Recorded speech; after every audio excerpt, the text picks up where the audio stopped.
things, hate making decisions. We're doing just fine. If you're going to be successful, if you're going to become a better man, you got to take care of yourself. You know, that thing called life calls, and you've got to do something about it. A bottle of wine, again. There are times when you just think, fuck it, I just want to quit. Got to learn to do the exact opposite. Starting today. What is conversion rate optimization? It's just kind of an obsession with testing. Start small, think big. So that's it. Thank you and good night. This has been Take Traction. You're welcome.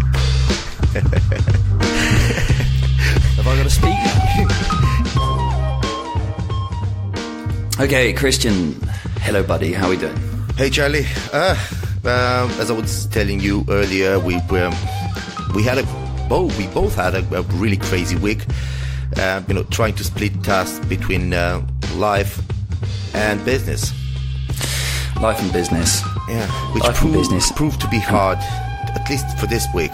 It's been crazy. A lot of things left behind that needed to be sorted out, and this week's been one of those weeks for me where it's like when someone asks you, "Have you done with your work?" or how, you know, it's like 10 o'clock in the evening or something, and someone says, "Oh, are you done with work?" I said no, because as soon as I finish with, it depends what you class as work.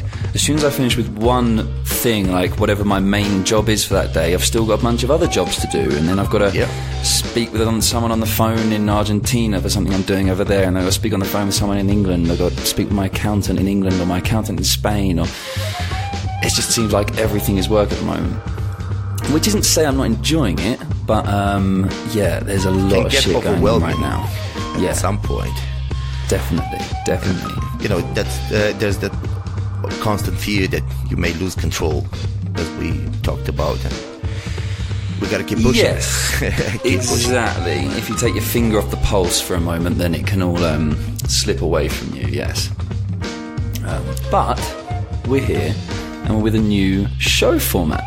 Nice. So.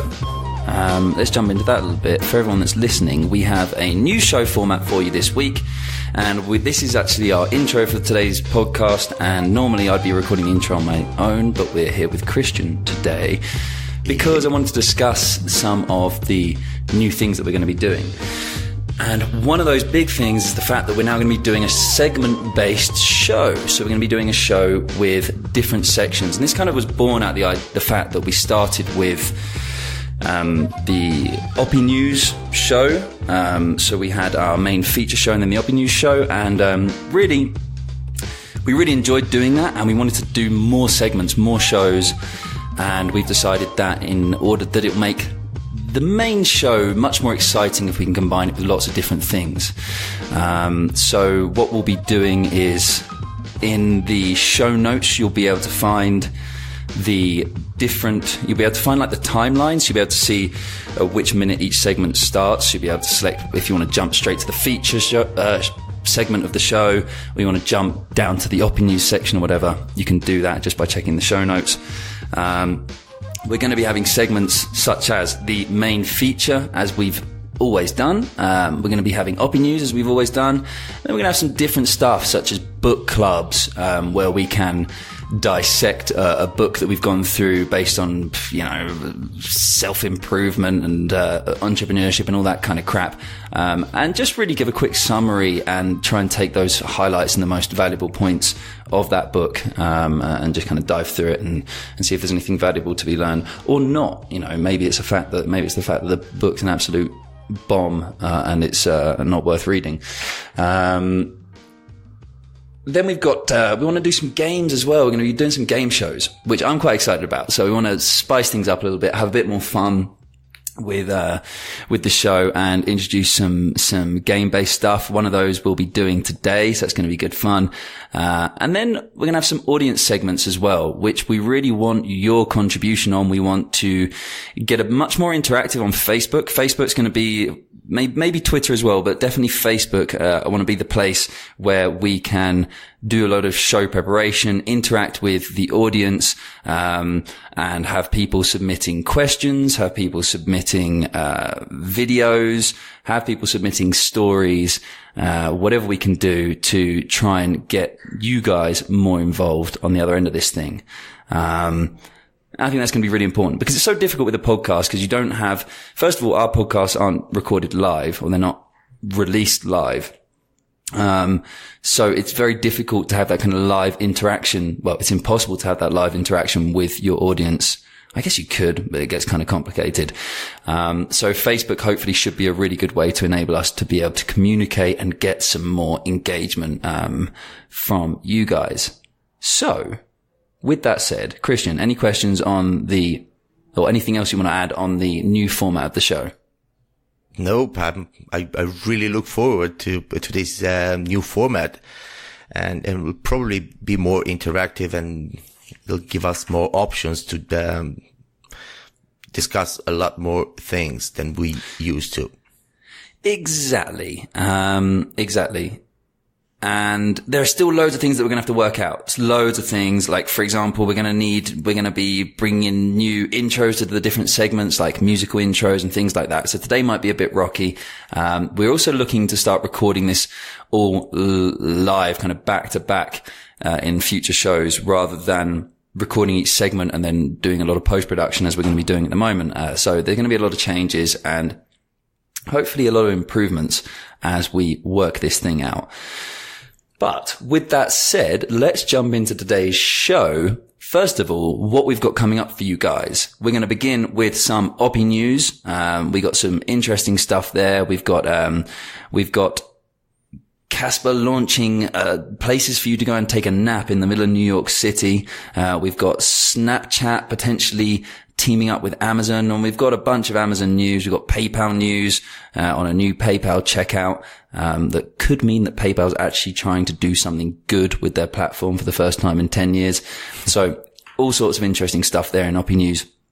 We've then got our main feature of today, which is going to be based on discounts, how to use discounts without it damaging your business, because this is something we see time and time again, either one extreme or the other. People being afraid of using discounts because of all the things they've heard about them, or people overusing discounts. So we're going to be diving into that. We're then going to have our game segment, which is the lie detector this week. And it's going to be really good fun. We're going to be doing some stuff on Kickstarter, funded campaign or fake campaign. And Cristian's going to have to try and work out some, whether it's true or false, through some Kickstarter campaigns that we're going to present to him. And then we're going to close the show with a little interesting riddle for you guys, and see if anyone can get the answer on Facebook before next week's show when we'll reveal that answer. So, with that said, let's jump into today's Opinews.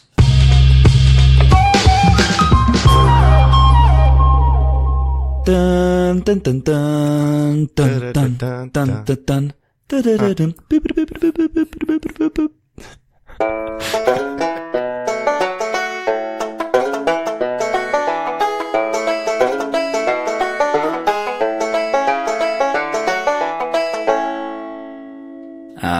So very first of all, we've got Casper has now opened. So Casper, for anyone who doesn't know, is one of probably 2 or 3 pretty big mattress startups, e-commerce mattress startups. The first mattress startup I heard of was Linda.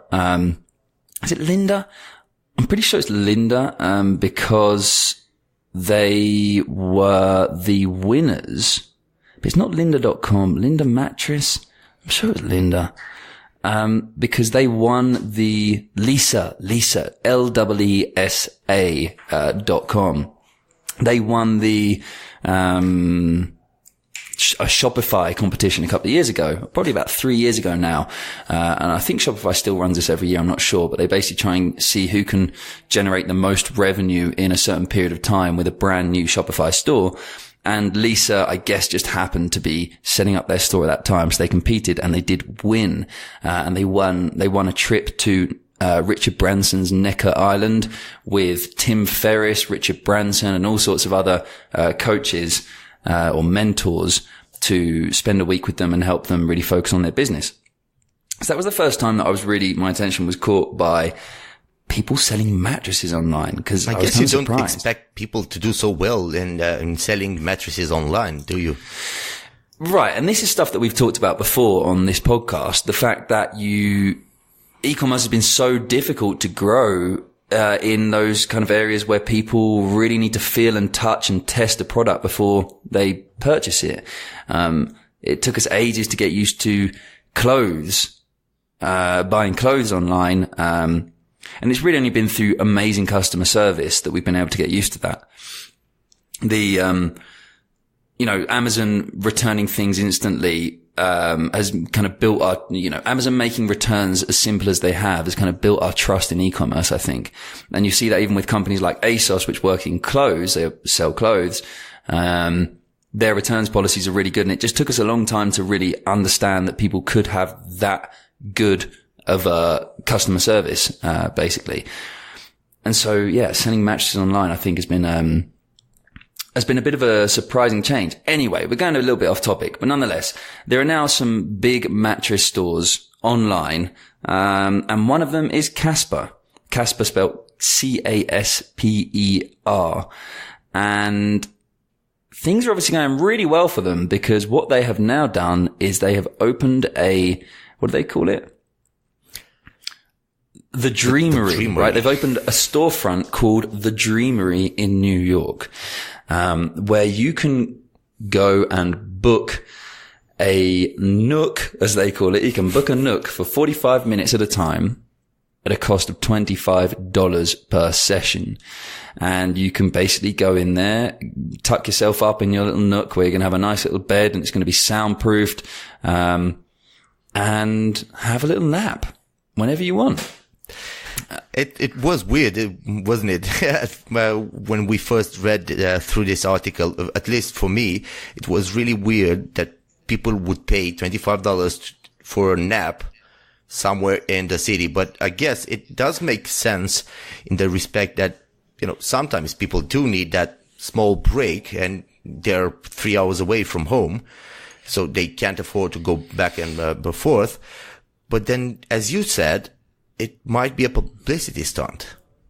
Oh, massively, yeah. And first of all, it's weird for me because I cannot nap in the day. Like, I might have a daytime nap, like meaning not the time that I'm going to bed, like actually going to sleep at night, maybe once or twice a year. And that'll be because I haven't slept well. I've had insomnia the night before or something like that.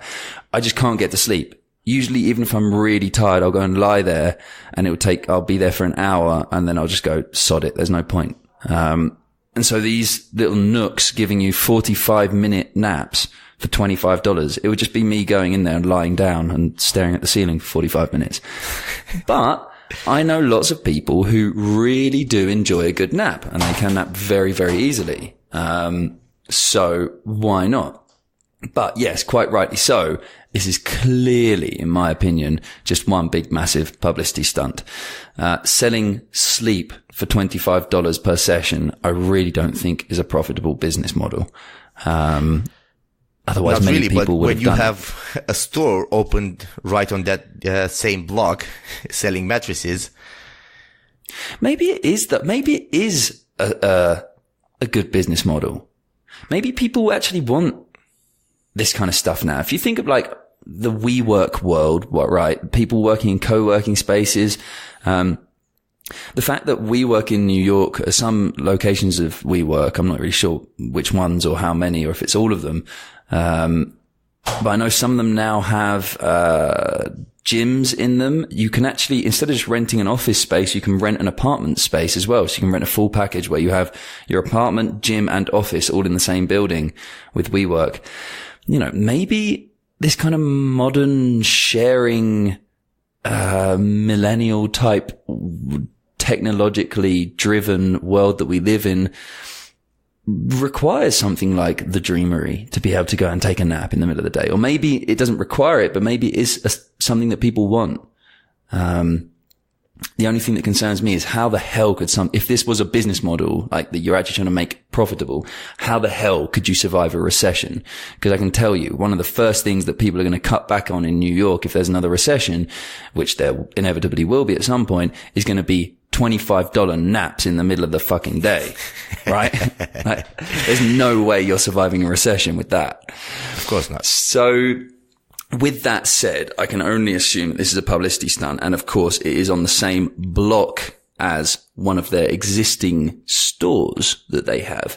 So we can imagine that that it's a good little way to get people to notice Casper and get some good publicity. And what does it cost them? They've got to rent a store. Okay. In New York, that's very expensive. A few beds, which they already sell and produce anyway. And a small team to wash bed sheets and stuff like that, I should imagine. And that's it. So it's probably a fairly small expense to them for a very good bit of publicity. Indeed. What does it say? So COO Neil Parrick says the concept enables us to pilot new ways of bringing better sleep to more people and to more places, whether that's here, the workplace, airports, or beyond. I like the airports one, to be honest. Yeah. The airports one is really a good idea. If you're traveling, you're flying for 30 hours and you just arrived at the airport, you might need some rest. Yeah. And maybe you're only going to be in the airport for 2 hours or 3 hours. So you don't need to book a hotel room because it's just crazy money for a hotel. But yes, you would like to have an hour and a half nap in a bed. Oh, for $50. I've been in that situation. Yeah. I've been in that situation many a time. Exactly. So there you go. So that's Casper. Casper are doing some interesting things. The mattress industry is booming, I might say. It is. Much to everyone's surprise. And I'm in the same situation, don't get me wrong, where I definitely need a good mattress. I will spend probably 500 euros just to get a decent mattress. But, sleep is really important. Sleep is so freaking fundamental, man. What do you do without good sleep? Like, I notice it. I can be eating so well. I can be exercising so well. But if I'm not sleeping right, and that can be literally, if I get 7 hours sleep a night, or if I get often I end up sleeping 6 hours, 45 minutes or something like that. And if I do that more than 3 or 4 days in a row, I'll be fucked at the end of the week. I can't do it. Yeah. My body just doesn't, I just can't keep it up. I think I really need 7.5, 8 hours of sleep. And now I never get that, but if I have less than 7.5 hours of sleep more than 3 or 4 days in a row, then it really starts to affect me. I think that's normal, between 7 and 8 hours. More than that or less than that will harm your body. People used to say 8 and then they said 7. And I think 8 really is more than you need. But, yeah. I always feel like if I aim for 8, then I end up getting 6.5. So I need to aim for 9 hours sleep. Cycle. Yeah. If you get over that sleeping cycle, then it's fine. Anyway. Yeah, exactly. Anyway, let's move on because we've got some more articles to talk about. So Snapchat, this is kind of interesting and exciting. So someone has dug around in Snapchat's code and found some code that might link to an integration with Amazon, which is kind of interesting. So this isn't a release from Snapchat themselves. This is a release actually from TechCrunch, who were informed of this by one of their correspondents, a contact that they've got, who's helped them with previous revelations in the past. Now, the background to this, when Snapchat really, about 2 years ago, I suppose, Snapchat really started to take off. And it became the way to share short pieces of video with your friends. You didn't have, you had photos on Instagram, you had kind of photos and content on Facebook, but there was no way to share videos really quickly, fun, short videos. And the fact that they were deleted within 24 hours made them really kind of unique in that sense. And so it started to take off. And then they brought out all these, what do they call, the filters the video filters, that could change the shape of your face or put clothes on you and stuff like that. Well, that really took off and Amazon started to see massive growth. And then what happened very shortly after Instagram released their stories feature, which is basically the same as Snapchat. There are some differences, but it's very, very similar. 24 hours of a video that you can share with whoever you want, all of your followers or specific people. And the problem was, I think, that Instagram already had such a big fan base. Anyone that's on Instagram or anyone that's on Snapchat is already going to be on Instagram. Like, there are more people on Instagram than there are on Snapchat. So when Instagram started releasing features that were similar to those of Snapchat, people just say, well, why the fuck am I going to close this app and go over to Snapchat when I can do it straight from Instagram, where I've already got all of my followers, all my friends, etc., etc. So what's been the result? The result has been that Snapchat has just released, or Snap Inc., as they're called, have posted a $385 million loss in the second quarter. I believe this is in the second quarter or the second quarter, I'm pretty sure, of 2018, which is a big freaking loss, $385 million. And that means... That's a lot of money, even for a big company, isn't it? Even for a big company, $385 million. And it's not as if I don't know. I don't actually have the numbers in front of me, but I don't think they're that massive. I don't think they're that crazy massive. So 385 million. Crazy. That's a lot of freaking money.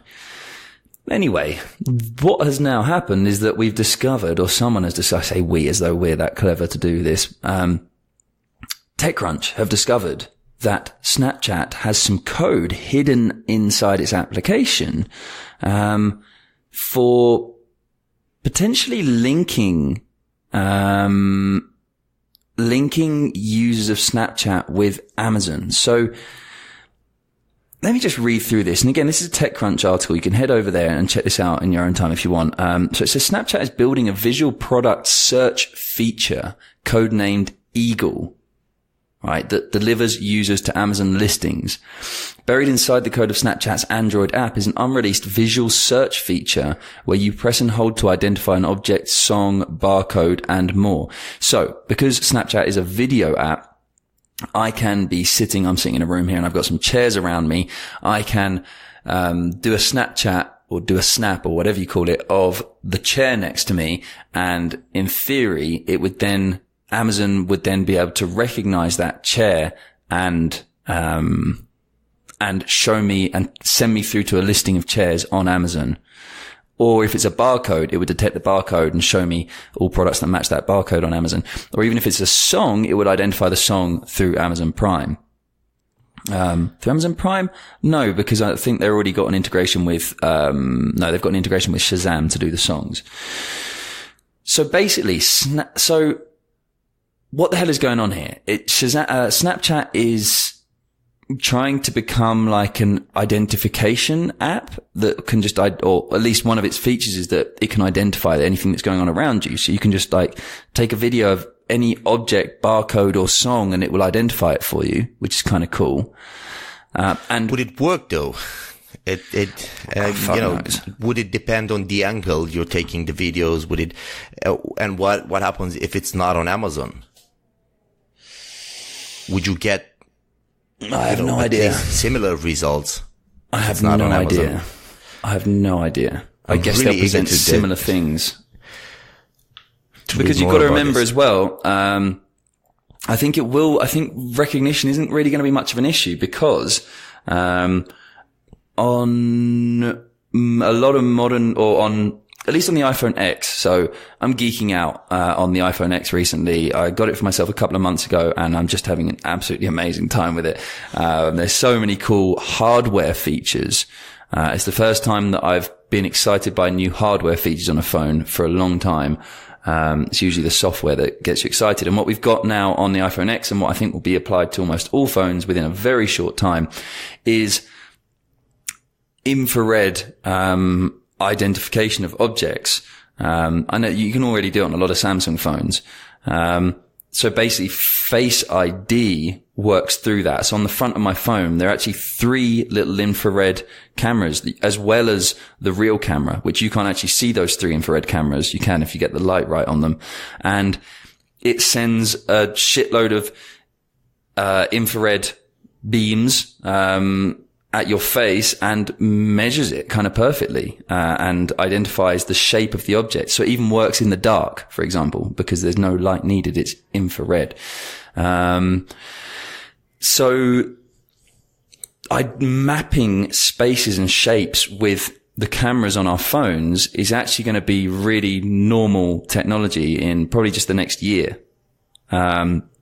So being able to identify things, or at least even if you don't have the exact model, is how will you identify the model and the brand? That's where I think it gets a bit confusing. But to be able to identify whether it's a table or a chair, I think that will be pretty easy.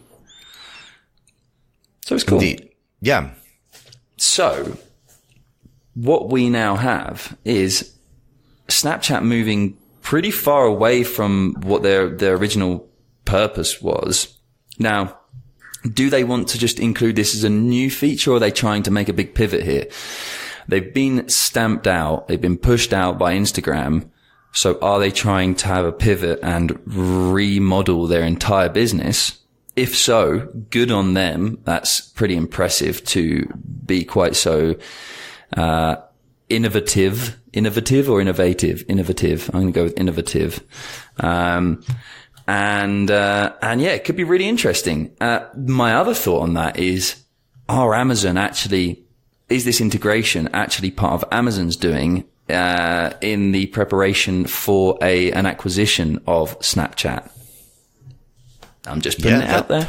I've never thought of it like that, but I'm just putting it out there because if Amazon's got a bunch of millions and millions of people on Prime, and if Snapchat's got a bunch of people on Snapchat, and they've already got people using the technology and knowing how to use it, perhaps Amazon can now integrate Snapchat as part of their technology for people to be able to just quickly identify their products when they're chatting with friends or whatever, and make really fast purchases through infrared recognition or whatever technology may be used. I think that might be a possibility. A really cool result. Anyway, so that's Snapchat. Interesting to see what's going to happen with them. I'm not sure where they're going, but let's keep our eyes peeled on those guys. Our next story is on... We've got a lot of Amazon stories today, as always. Amazon's always in the stories, and you can't really avoid it. Amazon is always everywhere. Amazon's always well, the problem is they are actually everywhere in the sense that they are in so many different verticals now, and they're in so many different countries. So how can you avoid Amazon, really?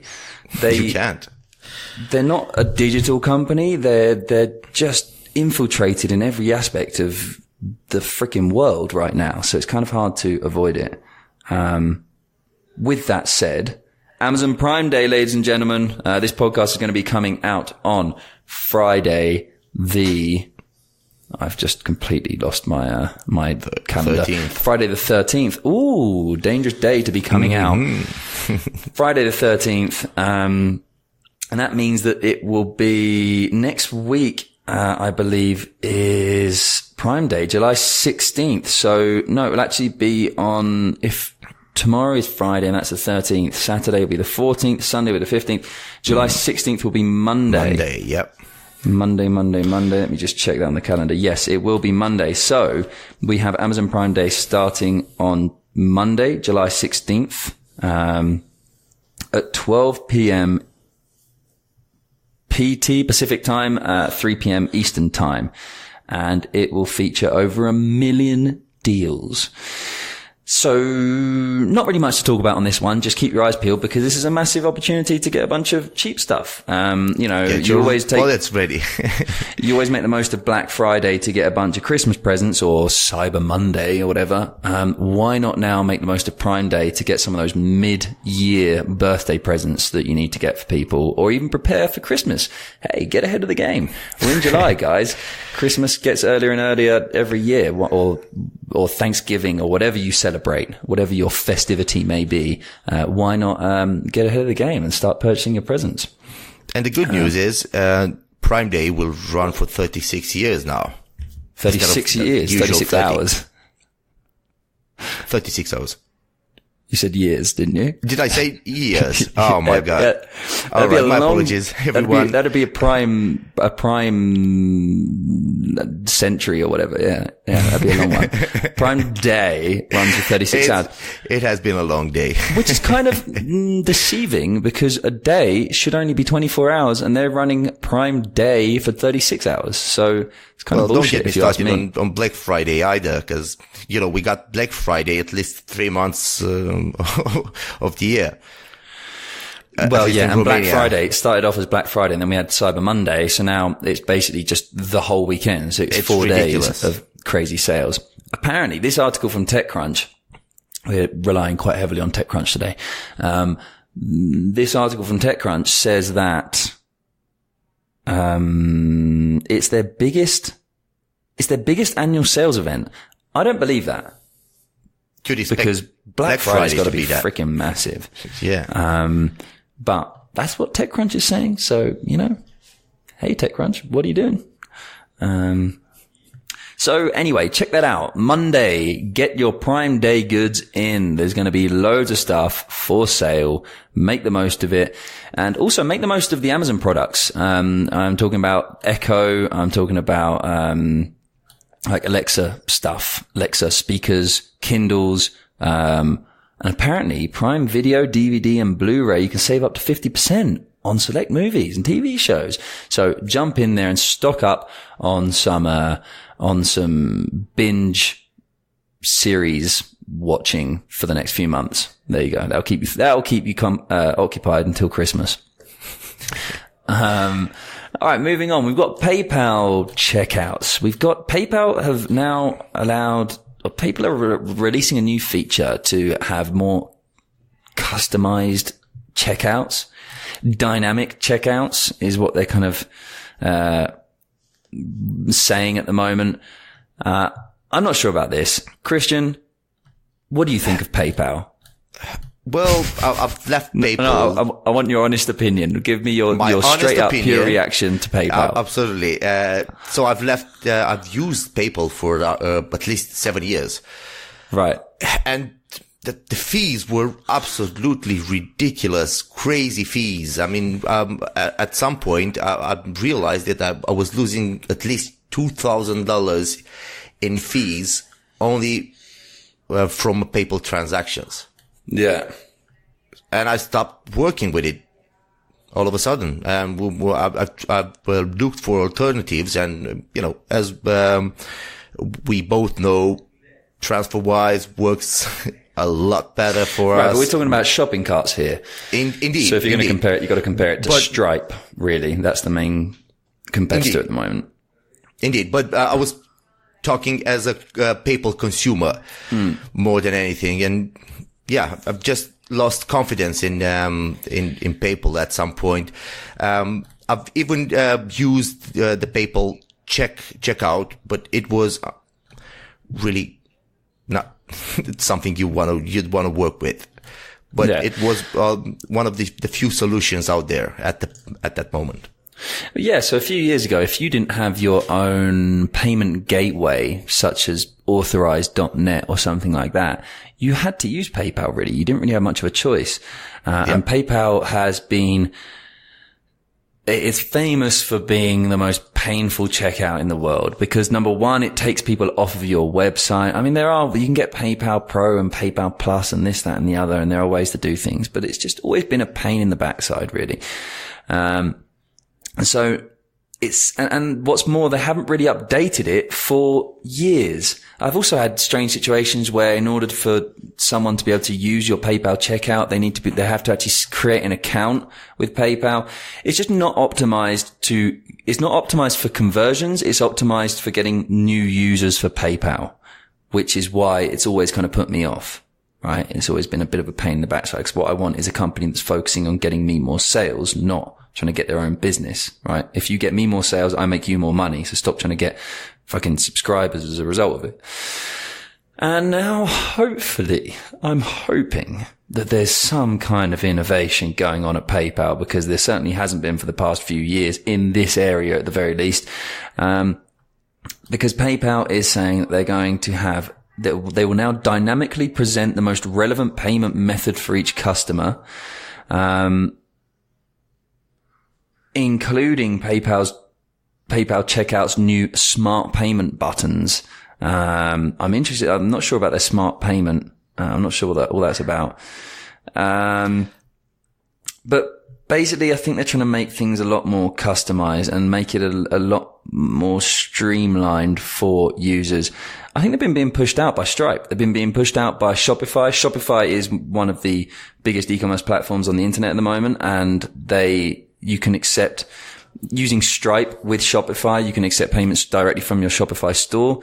So I think that's taken a lot of vendors off of the PayPal payment gateway, checkout. So I think they're really trying to perhaps make some changes here and get back in the game, after having lost some of their presence in that area, at least. So it'd be interesting to see where they go. I think they've even lowered their fees recently, because I got a payment recently, and it usually would cost me around $40, but now it only costs $1.50, probably some lower fees. Really? Yeah. Right there. I don't know. Yeah. And here's the other thing, right? You've got, for the past few years, we've had Apple Pay. I think Google's got some payment thing as well. And Amazon Pay.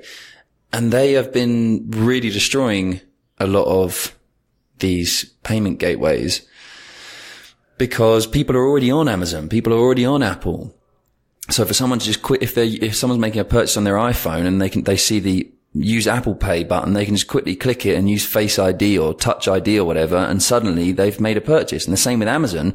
They can just sign into their Amazon account, which they trust and know, and have a quick, seamless transaction.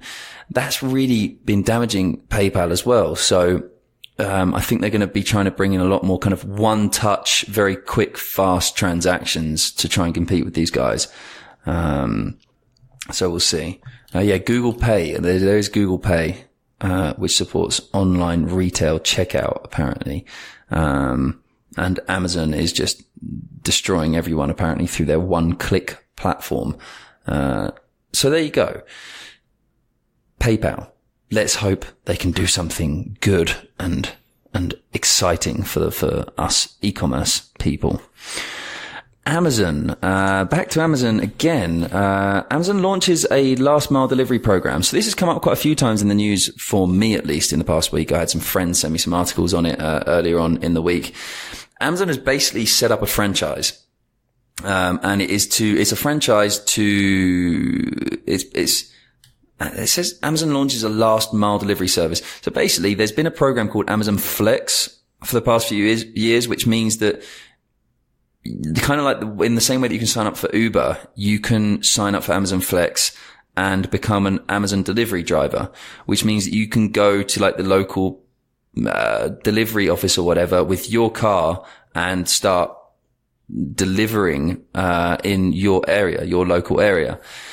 Well, I think it's gone really well, and as a result, Amazon have decided to set up a franchise which will allow drivers to basically build their own fleet of cars and run, their neighborhood, I suppose. So they'll give you delivery vans on lease.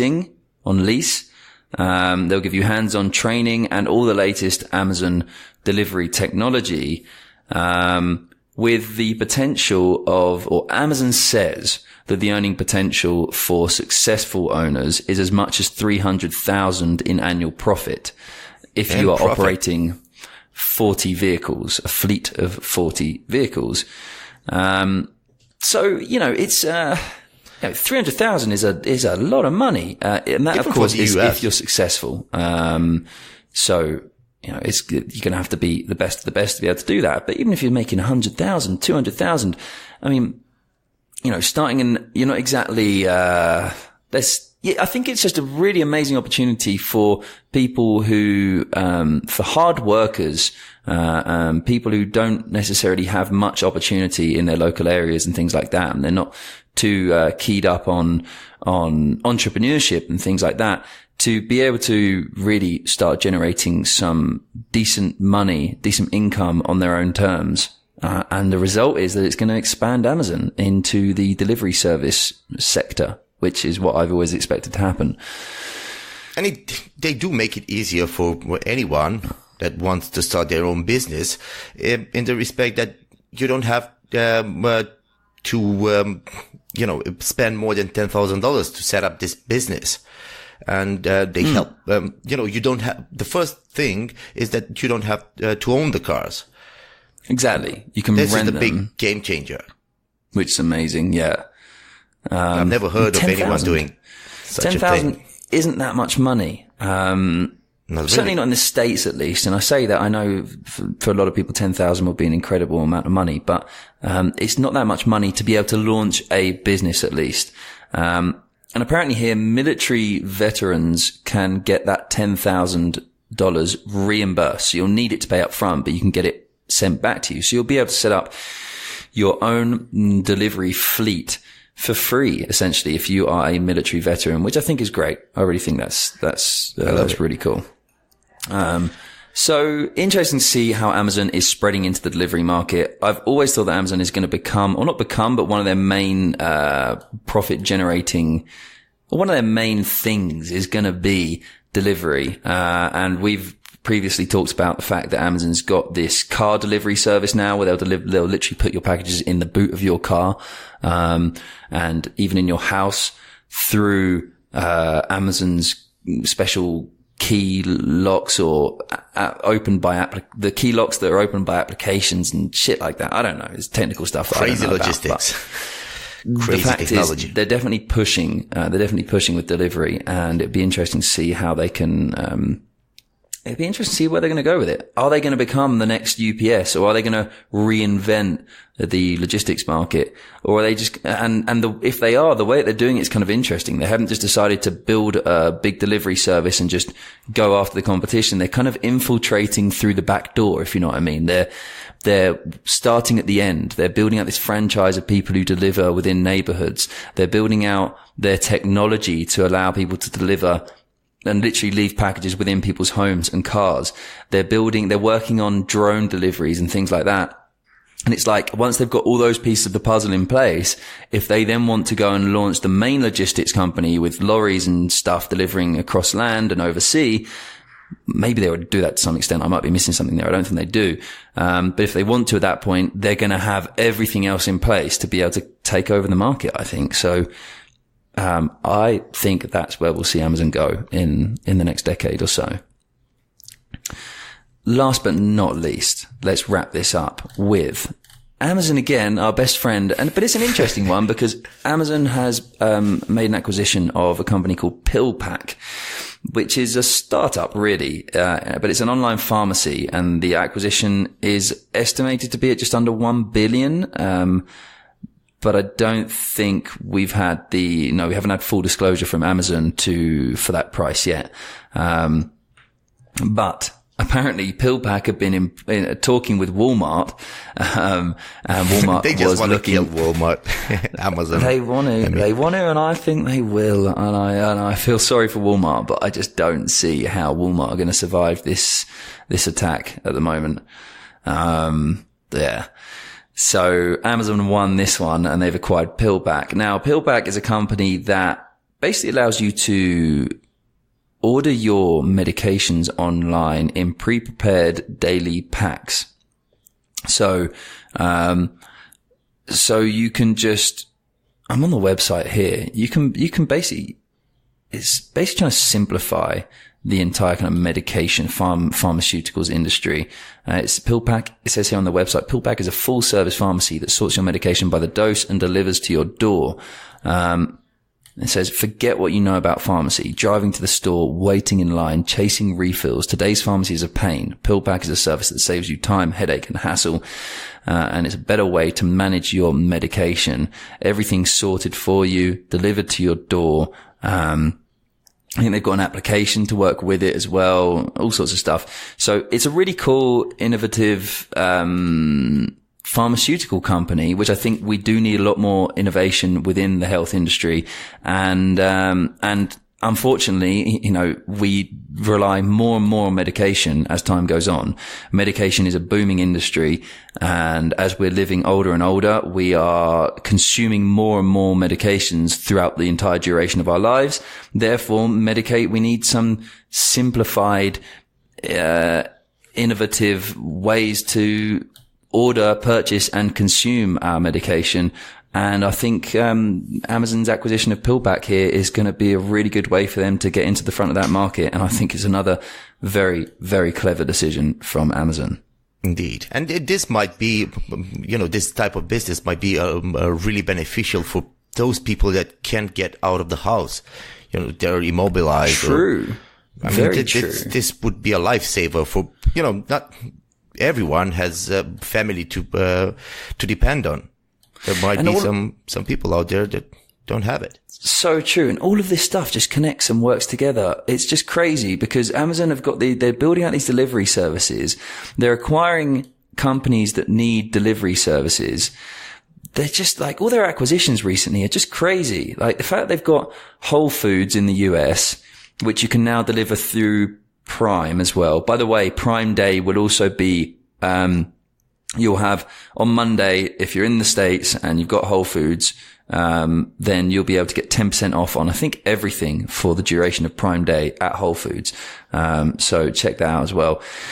So they've got Whole Foods. They're delivering foods. They're taking over that industry. They've purchased Ring, which is this smart house electronics company, and they're going to take over. I really think they're going to push Alexa and Siri and all this crap out. No, not Alexa. Alexa is sorry. I think they're going to push Siri. What's the Google one? Google Home or whatever out of the window. And then they're acquiring pharmaceutical companies they're trying to innovate and give fast deliveries and stuff, of which they can already provide those fast deliveries due to their Prime setup and their warehousing situation, all the rest of it. They've just it feels like they've laid down the foundations to actually take over the world. Right? So it seems. And they're doing a really good job at it. And it's like they've got so many, everything they do, you realize each acquisition, it's like, shit, the things they've been doing for 5 years have actually set them up perfectly for that acquisition. Everything just starts to connect. And it's kind of creepy. It's kind of creepy. But it all makes sense. Anyway. It all makes so much sense. And the truth is they make our lives easier at the moment. So I can't really complain as long as they keep, working ethically and working with our best interest at heart, then screw it. Do it. Take over the world. See where it takes us. Indeed. I'm excited about it. So that is it for today's Opinews. We've had some interesting stuff on Casper opening up their Dreamery stores in New York. We've had Snapchat potentially integrating with Amazon, or could it be an Amazon acquisition? We'll have to see. Keep your eyes peeled for that one. We've had Amazon Prime Day coming up. That's Monday the 16th. Get your mid-year birthday presents purchased and out the way. Or if you're one of those Christmas freaks, get it done now. PayPal checkout has been updated in some way. It's not really clear how at the moment, but we're going to have personalized content for each shopper. That's what we do know. And it's going to have dynamic checkout buttons. It kind of sounds crap, to be honest, but I'm interested to see what's going to happen with them anyway. Cause whether we like it or not, PayPal still dominates a lot of the industry, a lot of the kind of payment gateway world, especially outside of countries like the US and the UK, or the UK, Spain, Germany, France, where you don't have so much access to, it's not as easy to receive payments and things like that because banks don't trust other countries, or you have all sorts of problems. People depend on PayPal a lot. Countries that, like Romania, for example. Yeah. It's really hard to get a payment processor in place. Exactly. And then we've had Amazon launching their last mile delivery program, which is their franchise service for entrepreneurs, delivery entrepreneurs, who want to build their own fleet in their local area. And I love this one. This is a really good business opportunity for a lot of people. It is, and I really like the fact they're trying to support military vets, war veterans. I really think that's cool, and I think it's a great opportunity because Amazon is everywhere, so this should be in almost every neighborhood, or available in every neighborhood, I should think. I don't know, maybe not to begin with, but at least some point in the future. And it's going to give people a really good opportunity, especially when you think of the military training that people have, how it's following all these rules and procedures and processes, and it's very much black and white. You do this, you don't think about it. That makes them fantastic leaders. It makes them fantastic systematizers. I'm not sure if that's a word, but it makes them fantastic at building systems and processes and following them. And I think that's kind of this Amazon franchise could be the perfect thing for them. So I think that's really cool, and especially supporting them in reimbursing the $10,000 for setup is really cool. And then we've wrapped that up with the PillPack acquisition from Amazon. So that is that. That's today's Opinews.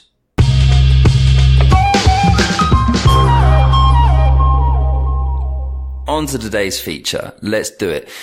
How to use discounts without it damaging your business. And this is something I wanted to discuss on today's show because it's something I've seen with companies that we've been working with recently. No need to mention any names, but I've had in the past, I've worked with companies that have wanted to give discounts non-stop, and it's destroyed their brand. And I've actually done the same. It didn't destroy my brand, but it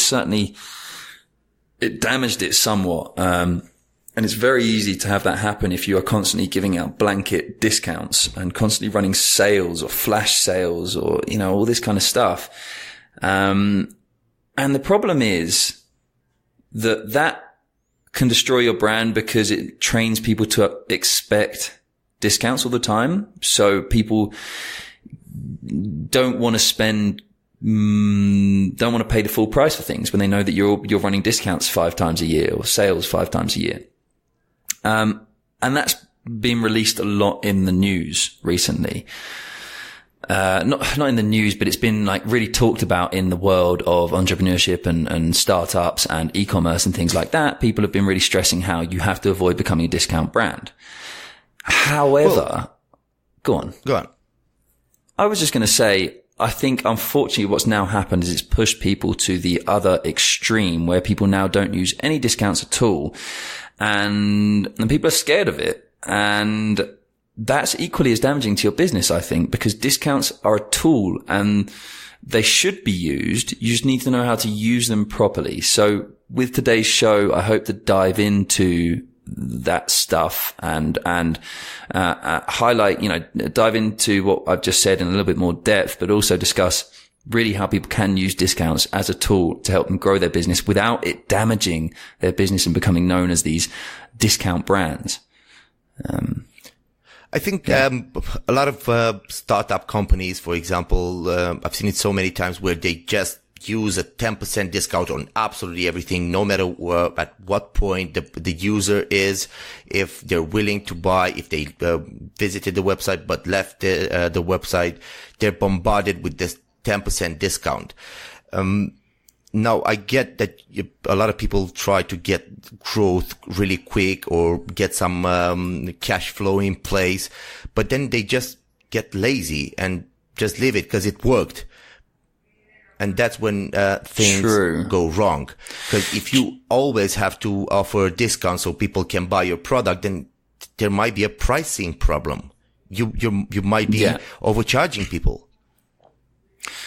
True. And I think that's true on the one hand. I think the other thing is where people, when you realize that by running a flash sale, and by flash sale, I just mean like a sale that just you quickly send out to your followers or whatever, your email list, and say, we're running a sale for the next 24 hours or something like that.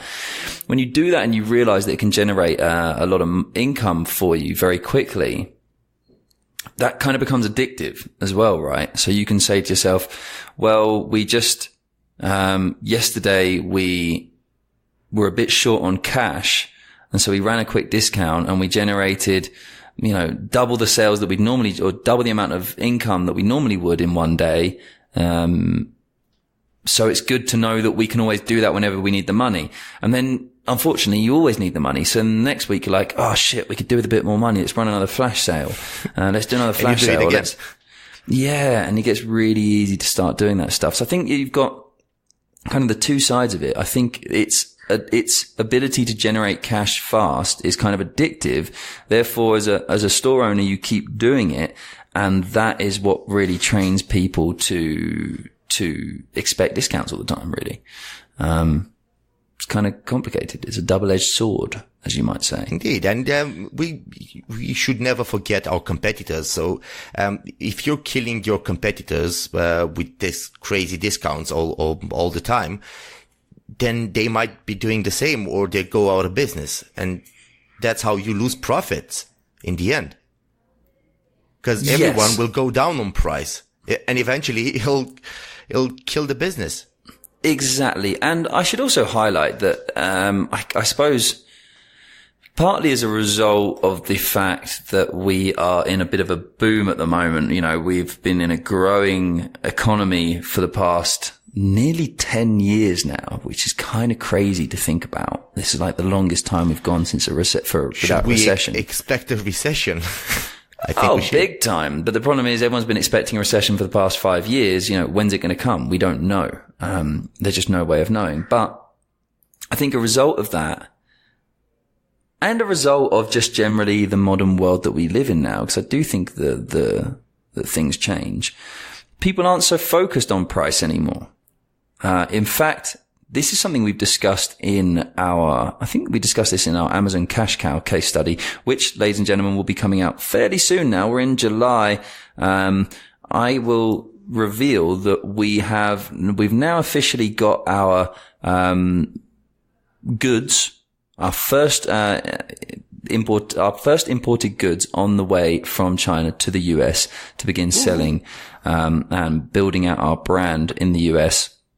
So, once we've done that, we've started to get some data coming in, we've started to get some sales coming in, and we can see to what degree of success this kind of project has achieved, or what degree of success this project has achieved. We'll then be releasing our a case study on the entire process from literally day one, where Cristian and I sat down looking up products right the way through to receiving the products and making those sales and publishing our listing and all that kind of stuff, negotiating with suppliers, the entire lot. We've recorded the entire lot almost as two dummies. This is not like a course of trying to teach you how to do it, but it's just two dummies sitting down trying to work out how to make some money through white labeling products in China.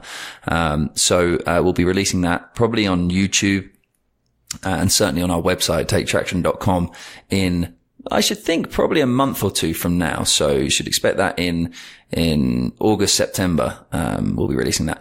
Anyway, something I was talking about, the reason I mentioned that is because Amazon, we mentioned in one of the case studies that Amazon, that you don't have to compete on price anymore, on Amazon, right? Because people have learned that cheaper means poorer quality. And it's not necessarily true, but people believe that.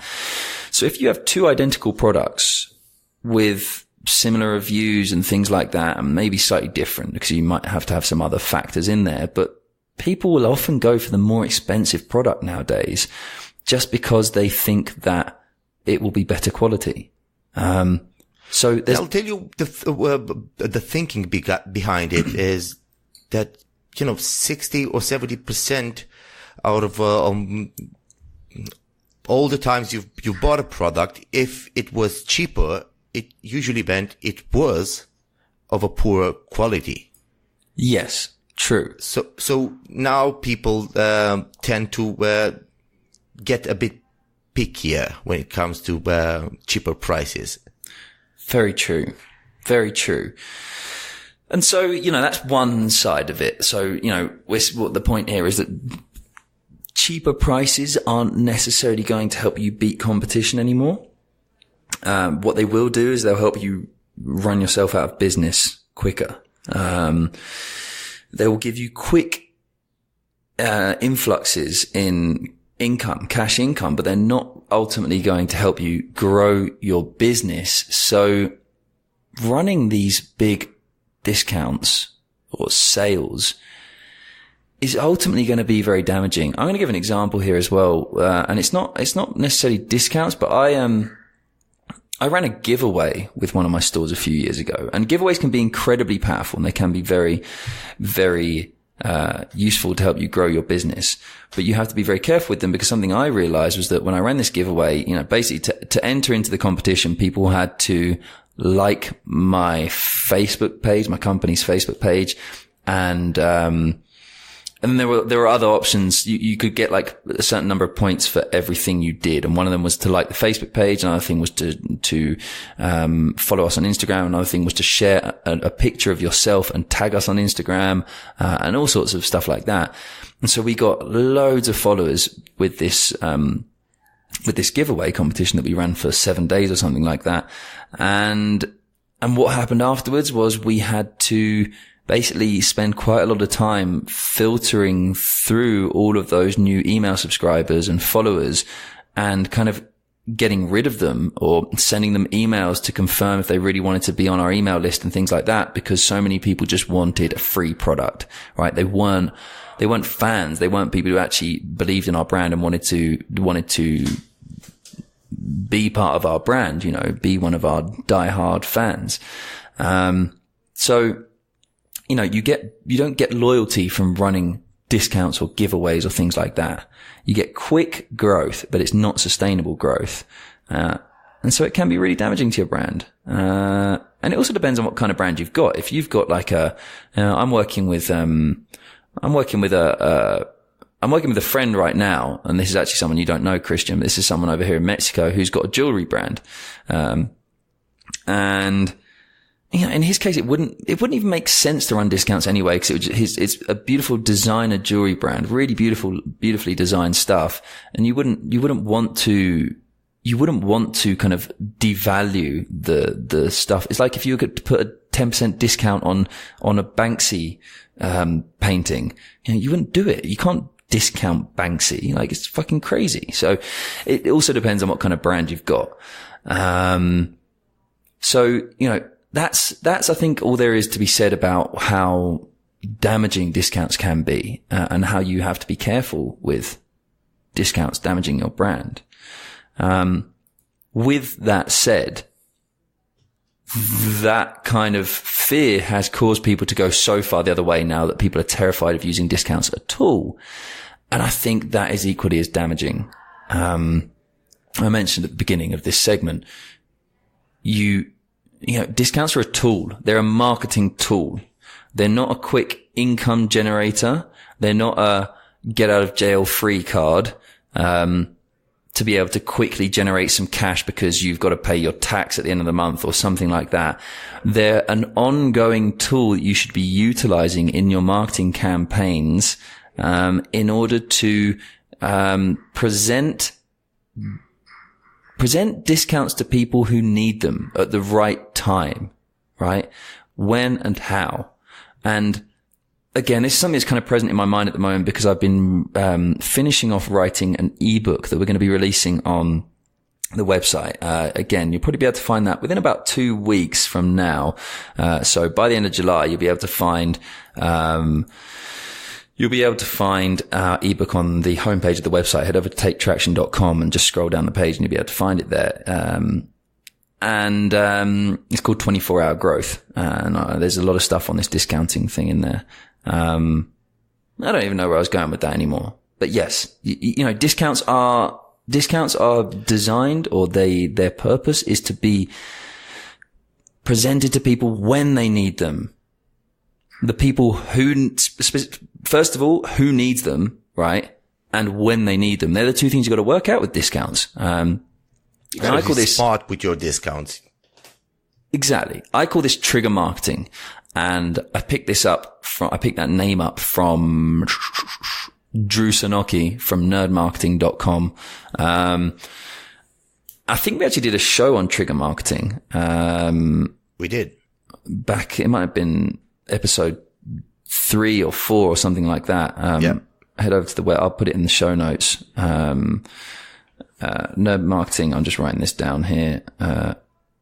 Trigger marketing podcast. And Drew Sonoki is, Drew Sonoki talks about this quite a lot in the work that he does. And it's about identifying, triggers that will tell you when a customer is essentially deviating from the average customer life cycle. And that is I think that's the most literal way to say it, but it's basically a trigger to say that a customer isn't doing what you want them to do, right? So, and of course, what you want to do is improve the average all the time. So if your average is that someone, makes a purchase after 2 minutes of navigating your website, then when someone's been on the website for 3 or 4 minutes, they're deviating, right? And they're not doing things the way you want them to do or the way they should be doing it based on averages.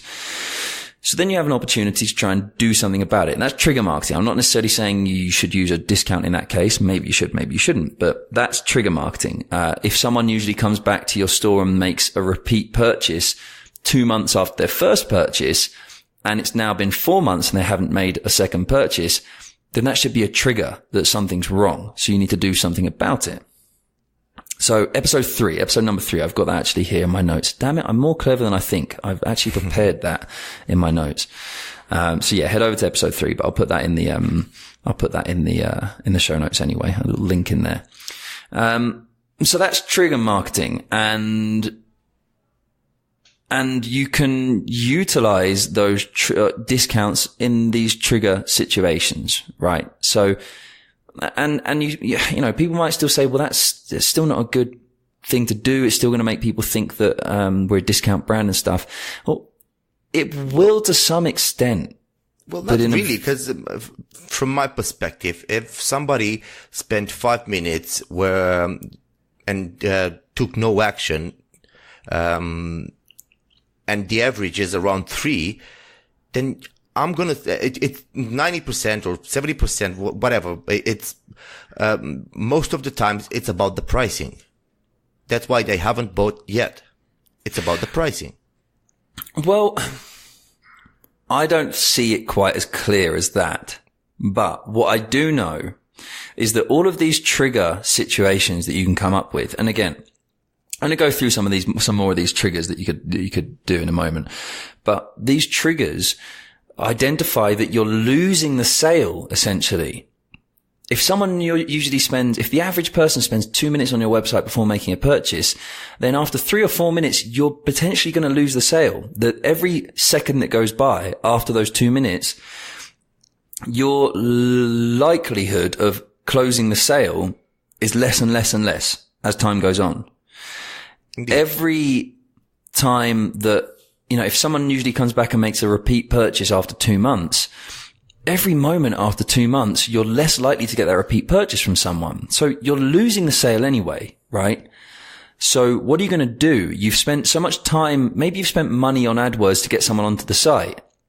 If they've now spent 4 minutes on the site when someone should only spend 2, you're risking losing the money that you spent on AdWords, or wasting the money you spent on AdWords, if you don't just spend, I say that with air quotation marks, if you don't spend the money on a discount to close the business. So you might spend, I don't know, $2 on AdWords to get them through to your website. And then if you don't just give them another $2 or $3 off their order, then you might lose them. So you have essentially wasted those first $2. So to me, it's very much about closing the sale when you're risking losing the sale. And ultimately that's going to help you cut costs big time, right? It's going to help you save money if you can do that. Indeed. There's, you know, and the other thing about this is, right, you're not, the reason why this is so effective, and this can be used as a tool, and it will stop you from having that, becoming known as a discount brand, is that you're displaying these discounts to individual people at different times when they need it, right? When that particular person needs it. You're not just sending out a discount to everyone, a sale to everyone. So your diehard fans, or the people who are willing to spend the full price, the full amount, aren't ever going to know that you've got discounts running, right? They should never know that you have any discounts available in your brand. If you do this correctly, there will never be anything on the website that says there's a discount. There'll never be some banner somewhere that says we've got a sale going on. You'll never have sale prices on your website. You'll never have ads that are just sent out to everyone that say we've got a sale going on.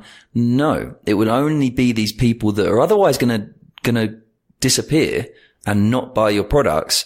Those are the people that will receive the discounts. And sure, maybe those people aren't going to be your diehard fans, right? Maybe they're not going to be the loyal customers that you're going to be able to depend on for the next 10 years of your business, but they can still generate money, and they're costing you money just by having had them interact with your brand in some way in the first place. Even if they found you through search engines, it still cost you loads of money to build up your search engine ranking over the past few years. So what are you going to do? You're going to waste that money, or are you going to close the sale? And as you said, you know, it might cost you $2, but that's just one user. It might cost you, $200 to get 100 users. And if you have a 2% conversion rate, then you have, two users that, buy your product out of 100. So if you're not willing to spend, $10 more on converting a couple more, then you've just lost a lot of money. Exactly. And this is the most important thing to realize. Discounts are so damaging when they are given to people who would have otherwise been willing to spend the full amount. Right? If someone's already not willing to spend the full amount, then the discount's just going to help you close the business with them, really. So it's not going to be damaging. Whereas if someone is willing to spend the full amount, let's say you've got a product that's worth $50. Someone's willing to spend those $50, but you've given them a discount anyway. Then they use the discount. The next time they come back to the site and they see that product costs, or another product costs $50, maybe they're not going to be willing to spend it anymore. So you'll actually convert your good customers into these kind of bad customers, air quotes again there. And there's another problem with that.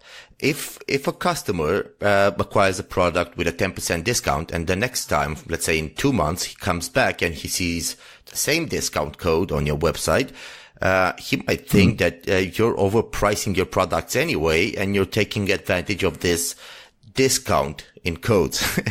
And exactly. You take them for fools. Agreed. So, there are so many ways that a discount can be damaging. But again, it's about using the discount as a tool and presenting it at the right time. So let's give some examples of that. We mentioned a couple of examples, and you may, if your brand, so this one's a little bit more dangerous, but let's say you've worked out, as our previous example was, that the average person makes the average paying customer makes a purchase after within 2 minutes of being on the website. Then you may want to have, and this one again is a bit more dangerous, but you may want to have a pop-up at 3 or 4 minutes offering someone a discount, because you know that based on your averages, that person is potentially going to leave your website soon without making the purchase. If the average person that spent 4 minutes on your website leaves without making a purchase, then that person, they need some kind of personalized offer at that point. So you could have a little pop-up that offers them maybe a 5 or 10% discount. Again, that one's a bit more risky because you may just have people who have to contemplate things more than others, or whatever it may be. But that kind of tends to be the case with a lot of these things. You have to there is some guesswork involved anyway. Of course. Another great example is abandoned carts, right? When someone abandons their cart, it's a sign that they're deviating, right? They're deviating from what you expect them to do. When someone adds something to their shopping cart, they've been very, very close to purchasing, and then they've disappeared, right? And so you might not want to send them a discount straight away. You might just, because perhaps they've just had to go and pick up the kids from school and they're going to do it later on. They're going to finish their payment later on that evening, or perhaps they've just had, I don't know, something's in the oven and they had to quickly go and turn the oven off and they forgot to finish the purchase. So perhaps at first you just want to send them a reminder email.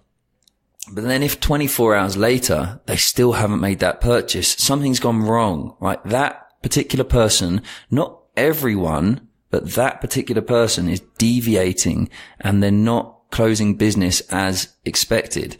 So send them a discount, right? Give them some kind of personalized discount that will hopefully push them over the edge. I mean that in a positive way, not a negative way. On the items they just added to their cart. Exactly. It's such an easy way to do it. Look, here are these things that you were clearly interested in because you've added them to your cart. You were so close to buying them, but we're losing the sale. You've disappeared and we're now, you're going to lose the sale. If you don't do something with abandoned cart, you're going to lose the sale. And anyone who's used abandoned cart software or features, you'll know how many sales an abandoned cart email sequence can recover. It really is very effective. And it becomes much more effective when you introduce discounts into not the first email, but the second or third or fourth email, to try and close the business. So it's another great place to use discounts for that. Indeed. And, simplify things. Use dynamic URLs to automatically apply that discount in the shopping cart. Make things easier for them. Don't make them apply the discount or whatever. Exactly. Make it as easy as you can. By the way, that can be very difficult with a lot of platforms. If you're on Shopify, you can do it now. It's a feature they released earlier on this year, 2018, where you can create links that will automatically apply discounts. So go and do that, because it's going to make it really easy. You can just have a link, click here to get your discount. Click here, shop as normal, and your discount will be automatically applied in the checkout. So simple. So simple to do that. And what else was I going to say? Something very interesting, I'm sure. Probably you were going through the list. No, I'm just thinking about, Shopify discounts. No, I was thinking about some weird redirect thing that I used to do with Shopify discounts that allows you to not only, cause normally the Shopify discount, URL, it applies the discount, but it can just send people to the home page. But if you can add a little query string to the end of it, to the end of that URL, then you can also redirect them to any page you want, including the cart. So you could just direct them, and you could even add a query string to allow people to add. So you can add through the query string, you can add products to someone's cart and then redirect them straight to the cart with the discount automatically applied, which is just freaking crazy. So someone might not have anything in their cart, but you could send them, for example, an upsell email with a product that you want to give a 10% discount on, but they've never added that product to their cart. And with your query string URL, you can send someone to your shopping cart, automatically add that item to their cart, and automatically add the discount. Which is freaking crazy. I love that. Isn't that a bit misleading though? Why? No. What's wrong with that? Well, if they click on the email and say, yes, if they click on a buy button on your email, if your email says, hey, add this thing to your order now and get 10% off, because it's a really cool product, you love it. All right. No, I thought you would use the same strategy as the abandoned cart one, and you would just mislead people into thinking that it's the same product. No. All right. No.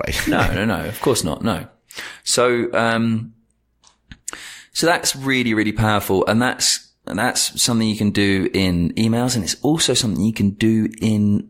You can use these discounts in remarketing campaigns as well, right? On Facebook and AdWords, and you can include these discount links as well there. You through custom audiences, you can also create these kind of triggers. So you might have a custom audience for people who have visited a specific page on your website, and that page may be your shopping cart. If they've reached the shopping cart, then you know that they've added something to their cart, and you know that they have essentially abandoned their cart. Because if you have an audience of people who have visited the cart page but haven't made a purchase in the last 30 days or something, then you know that kind of technically they've abandoned their cart, right? So why not create an audience for that group of people, that segment of people, and display an ad to them that runs for 5 days automatically when they're added to that group. So indeed, and you can run the abandoned cart email sequences at the same time. Exactly. So you have your messages coincide. They'll see your discount. Exactly. And this is something I've mentioned a million times, but it's always worth mentioning again. If you use Klaviyo, and another tool that we are recently using with a company that we're working with is called Remarketing. It's very similar to Klaviyo, actually. You can synchronize, and I'm sure that, and with Drip as well, actually now, and I'm sure there's some other tools that can do it, but those are 3 that I've used that I know do it and they do it well. You can synchronize your contact segments from your email marketing tool with Facebook audiences. And that's really powerful. There's no way to do this with any tool and AdWords, unfortunately. You can't. No. You can't upload that dynamically. But with Facebook you can. So you can have an abandoned cart segment in Klaviyo or in Drip or in wherever. And anyone that enters into that segment will automatically, dynamically be added to your custom audience in Facebook. And and then you have a campaign that's being displayed to that audience. So whenever someone enters into the audience, they see the campaign. And then when they get removed from your segment, your abandoned cart segment in Klaviyo, they will also automatically be, because they've made a purchase, of course, they will automatically be removed from, the Facebook audience as well, therefore stopping displaying the message to them, the ad to them, and wasting money because they've already made the purchase. So there are some cool ways you can get creative with that stuff. Anything you can do with email marketing now, you can kind of replicate or duplicate that message in, remarketing, with advertising on Facebook at the very least, and then AdWords can be a little bit more complicated, but very powerful as well. Indeed. So that's another example. I had another, few things written down here, but win back. So I've already said the upsells and cross sells. So you can do that if someone has made a purchase at full value.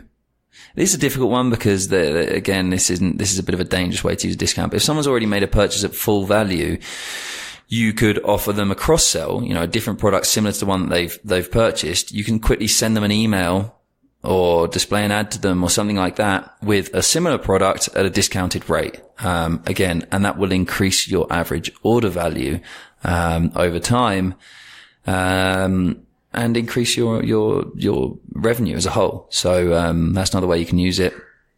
Customer win-back sequences, that's something we've already kind of discussed. And that is if you can work out that your average customer, waits 2 months or takes 2 months to come back and make a second purchase from your store. Right. Let's say you've got let's say you sell shoes, right? And the average customer, maybe if it's shoes, it'll be a bit more. Let's say the average customer buys shoes from you once every 6 months, right? Because they're expensive, nice shoes. Well, when leading up to that 6-month period, first of all, after 4 or 5 months, you want to start sending them emails with product suggestions and things like that. Maybe display ads with product suggestions. No discounts at this point, but you want to try and make sure you get that conversion before the 6-month mark. And then after the 6-month mark, you're losing that customer. You know that based on statistics, you're losing that customer. So maybe not exactly at 6 months, but let's say 7 months, 8 months after the first purchase, you want to start sending emails to that person with discounts to try and bring them back and get them to make a sale again. And remember, a new customer may cost you, if you've got expensive shoes, you say your shoes cost $200, a new customer might cost you $50 through AdWords, through content, through whatever your medium may be. But an existing customer is someone that you already have direct contact with. So if you can get them to come back to your store just at the price of a 10% discount, right, which in this case would be $20 if you've got a $200 pair of shoes, then that $20 conversion is going to be much better than your $50 conversion to get a new customer. So why not focus your acquisition, your customer acquisition spend on existing customers rather than new customers in this case, which is a brilliant opportunity to use discounts here. So that's kind of all my examples. Are there any other examples you can think of, Cristian, that you think are good places to use discounts? The usual techniques or sequences we apply, and they work. They do work. We are really familiar with these ones. There might be more, but these ones, start with these ones and it'll increase your, revenue. It will increase your revenue, and what it will be is it will be stable increases. Notice as well that all the things that we've just discussed are automated, right? They are emails that you set up and will continue to, the abandoned cart email. You don't send an abandoned cart email manually to every person that abandons the cart. You set it up and it gets sent out to people, when they trigger that email. So all of this stuff it's continually working in the background to help create sustainable revenue growth, right? Whereas a sale is a quick increase in sales very quickly, a decrease in margins, an increase in revenue, and it will help boost your cash flow a little bit, maybe. I don't know. It will help boost your cash very quickly, but it's not going to be sustainable growth. Whereas these things, you can set them up, you can build them as part of your marketing infrastructure, and they will continue to generate revenue for you when you invest in other campaigns. So let's say you set all this stuff up, right? And you then go and do a big campaign. You do a publicity stunt, right? You're out on the street. You've set up some stall on the street in the middle of New York or something, and you're doing a big publicity stunt. Or you're like, Casper, and you've set up this store, what's it called? Dreamery. You've set up the Dreamery, as we were discussing in Opinews.